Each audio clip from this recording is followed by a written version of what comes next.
Hey, John. I'm on to both of you. You're both trying to do things now to get in the beginning. I'm on to it.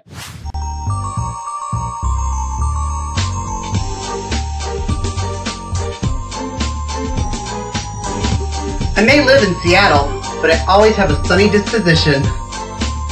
I'm Michelle from the Bronx, and I'm far from a real housewife. I'm Eric, and I have a dog.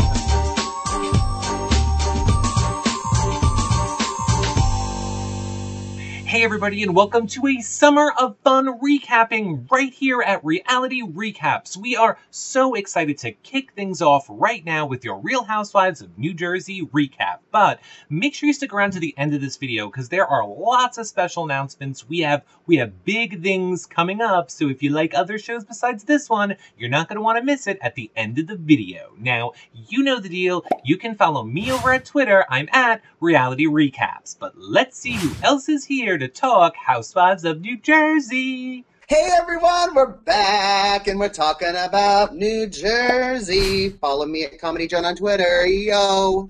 Everybody, we're here for New Jersey. We're gonna blow it away. Yay! You can find me at You Got Bronx on Twitter. We just have to start. I need to preface this because a lot of people were very angry with me on Twitter last night during my live tweeting of Jersey. Because let me just start off by right now saying, Teresa, I'm over your shit.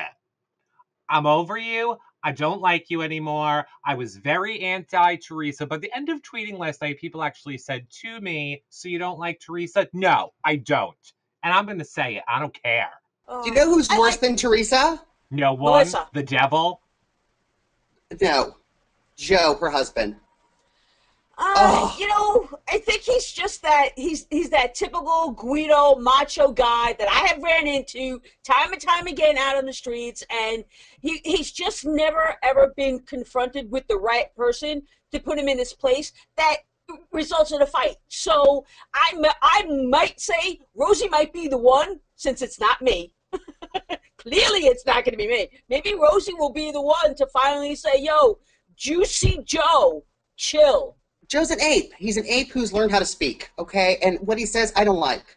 Here is what has ruffled my feathers so intensely about Teresa and Joe this episode. Stop complaining that Melissa and Joe Gorga are involving their kids in everything when you two are involving your kids in everything. You're even having your kids text the involvement to the other people. Like, I was just watching it like I was in Bizarro Land, where 1 second they're like, oh, that's all they do, and it's caused the whole problem in our family. And then the next minute, G is giving the father, like, notes, little shit stir, she is. And then, you know, texting, how long until we can go after G? I mean, I'm sure you're a nice kid, but clearly your mom's brainwashed you. All right, so they all know how we all have dysfunctional families. Man, I have a huge family, yes. I'm sorry, John, then you're missing out because it's really crazy and it's absolutely insane. The things that bother me about the whole Teresa-Melissa thing is Melissa looks like the bad guy in my eye with this. Melissa, like Teresa said, hey, why don't you ask her to come over, Antonia to come over for a play date? The camera was on Teresa asking, as we see it, asking Melania to ask Antonia. Is there a diagram? To take the kids. She wants to take the kids. It's just, it was just absolutely insane because it was just came down to, oh, I'll have him at my place. Oh, I'll have him at my place. And it's like, just stop, you know? You really need to, like, just let it go and let the kids be kids. Oracle, I have to stop you there, okay? Because the reason Melissa was so, you know, adamant about her kids spending time alone with Teresa because Teresa talks so much smack on her. No, and she doesn't want doesn't. her kids to hear all of that. So I would be kind of the same. I understand what Melissa's saying, and I would be adamant too because nobody talks smack on me but me. Yeah, I kind of think at this point it's not going to be that the child is going to overhear it from Teresa. The child is going to hear it the same way Gia heard through the grapevine. I don't think because of the way social media is, I mean, it just doesn't happen like that anymore. The parents are arguing via text and via Facebook, and the kids are arguing in the same fashion. It's no more word of mouth. I really just don't think. Okay, I'm gonna go there since apparently now Teresa's the grapevine. Look, if we took Gia out of the situation, because I think it must be very hard for her. She is like coming into being a teenager. She's on this reality show where, granted, you either love people or hate people. I would not want to be growing up at a developmental stage of my life in this atmosphere. So good. I get it, Gia. But I think if she wasn't in the situation, 100%. I think she hears things from her parents or is involved and she might trickle it down to the little ones. I get Melissa's problem. If she wasn't in it and it was just those little kids, no. Argue all you want. Those little kids aren't going to. But G is on Twitter. She's on every social media outlet. She's getting Right. hate. Yeah, so, that does factor into Melissa's credit. Okay, all right.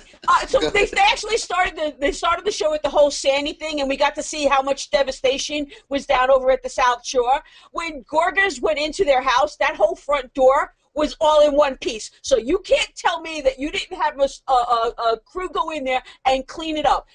I love it that they wanted to show us some of the devastation, but you kind of faked it over there, Gorga. And if you want to be Tarzan, walk in the mud with all the sea salt that Melissa thinks that's on the floor there, and deal with it. Don't prop the house. Now, I want to talk about what you guys think about the intro being Sandy. I mean, Sandy happened a while ago. You both are in New York, so you're very sensitive to that issue. They started out with the Sandy. Really? I mean, do you think that was appropriate? And then talking about, it's our second home, and thank goodness we have another home to live in. I mean, what do you guys think? There was no way to spin what they were saying good. There were so many little sound bites in there that were like grating on me when they would be like, we've lost so much as we're driving to our second house. And then it was like they would just throw in, but other people lost more. I believe Caroline was like genuine in it. I would have liked it more if there would have been something about them giving back other than what Teresa was just doing. And again, I know I am on this Teresa hate train. I feel like the only reason she was giving back is because the cameras were rolling. We'll get to that in a moment. Last point is, I also agree with Michelle. Yes, I have had family members that have lost their house or had the actual water in their house up to like the second floor. That's not the way the house looks after. I was in the house after.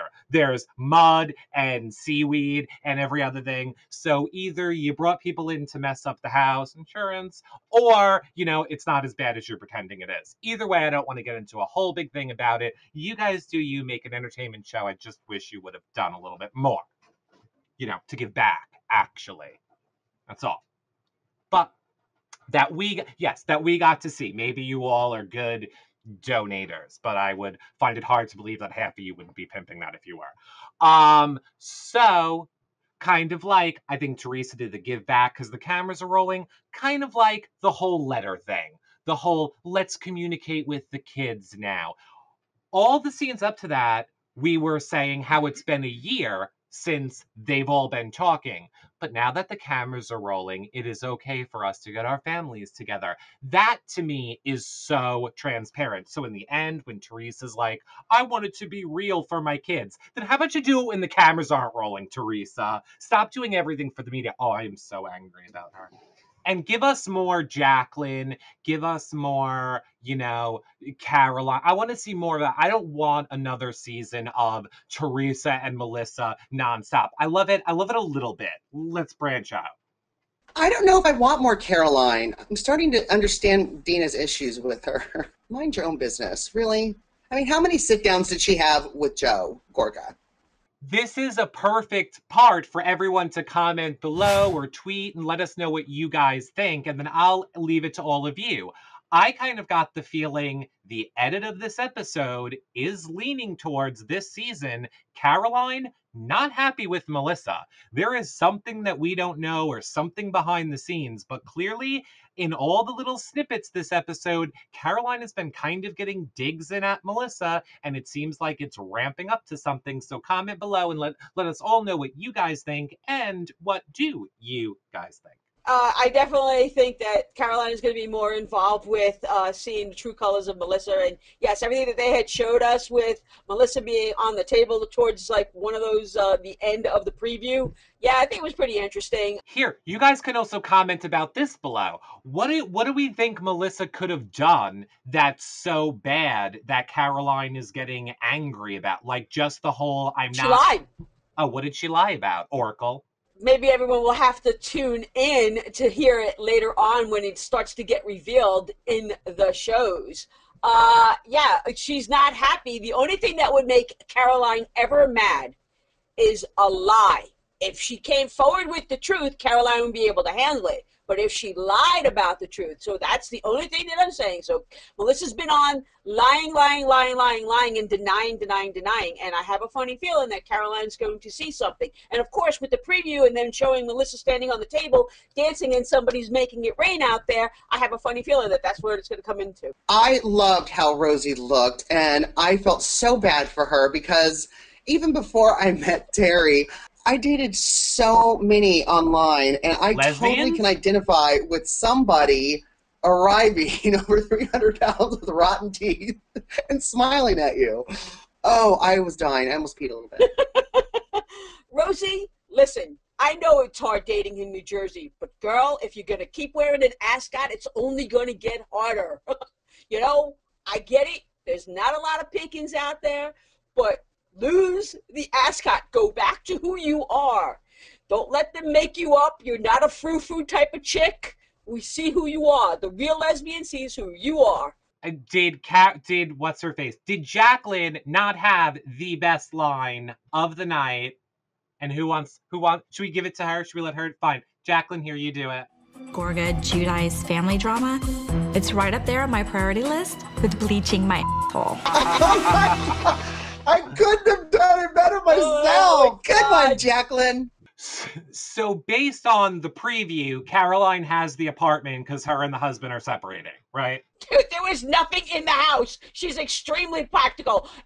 AKA, she's on the DL. Okay, well, episode 1, I'm calling it right now. Caroline has that house because they're doing trial separation.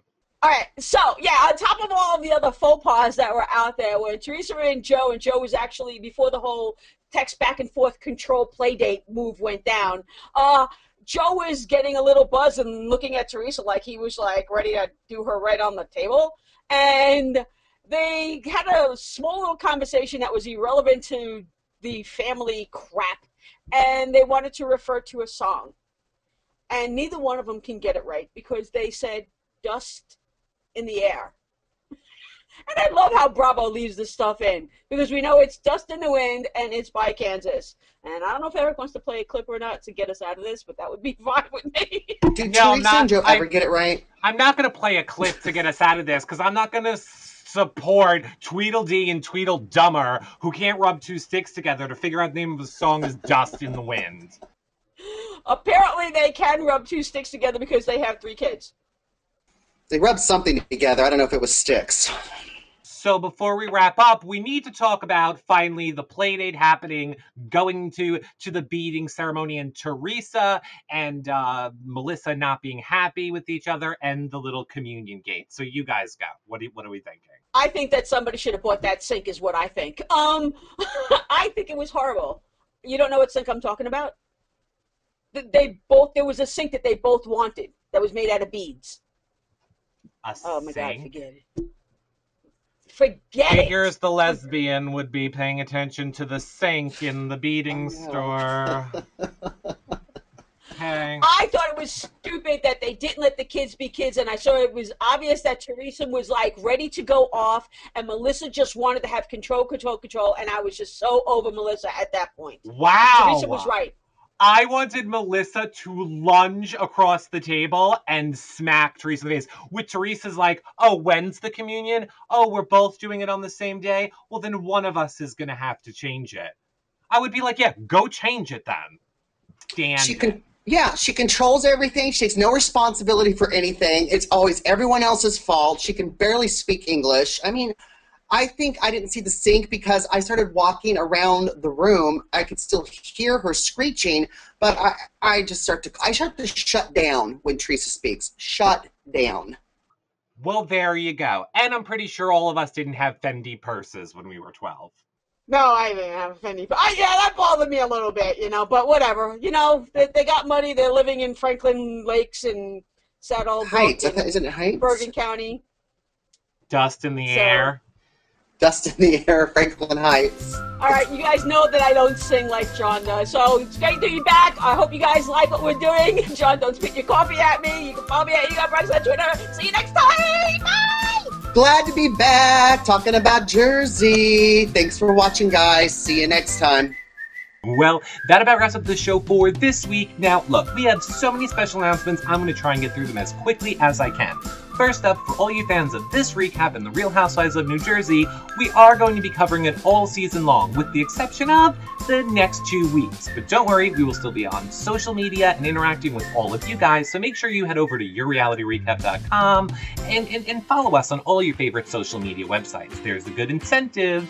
Oh, and subscribe. Subscribe right here in YouTube so that you don't miss anything. Now, why should you subscribe on social media, you say? Because when you head over to yourrealityrecap.com, we are having a summer iPad bundle giveaway contest where you guys can be entered to win an iPad and the new one, not even like the old ghetto ones, an iPad cover, an iTunes gift card, so much more. You can read all the details over there on how to register. It's really easy. It just involves like subscribing, tweeting, doing things like that. Just pick one and do one. You'll see. Read it. You'll love it.